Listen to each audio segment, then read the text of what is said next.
Welcome back. President Donald Trump has admitted he's not sure what's going to happen in the war against Iran. Earlier this week, he said he had given Iran 2 or 3 days to agree to a peace deal. He said this just hours ago. We go and finish it up, or are they going to be signing a document? Let's see what happens.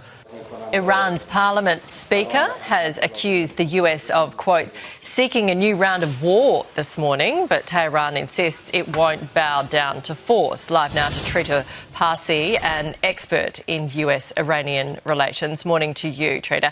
So Trump's attitude seems like it's being wait and see. Is he in control, do you think? He very much uses a language in which he wants to give the impression that he's in control, that he decides whether there's a deal, whether there's a return to war, and that essentially the Iranians will have to agree to whatever he puts on the table. Reality is much, much more complicated than that. If he was in control, this whole situation would have been over with within a couple of days instead of dragging out for more than almost 3 months at this point. So, no, I don't think he is in control, and that's part of the difficulty here. He's trying to get a deal that still reflects as if he has that strength to be in control, but he doesn't. Iran is saying it's not going to back down either. What options does Tehran really have at the moment?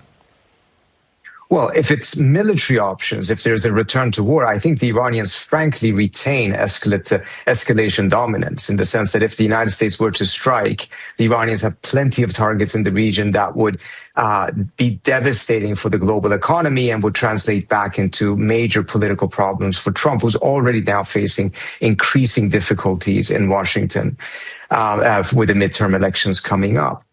If it's diplomatic, reality is that we don't know enough about what exactly is going on in the negotiations. There appears to have been a degree of progress in the last 48 or so hours. Whether that is sufficient to actually translate into a deal remains to be seen.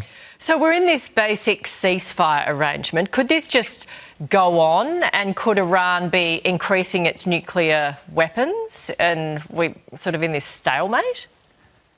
So the Iranians don't have nuclear weapons. They actually did not have a nuclear weapons program, and currently they're not even enriching uranium after the United States bombed their facilities. They have the capacity of restarting, but for whatever reason, they've chosen not to do so, at least in a manner that has been detected by the outside world.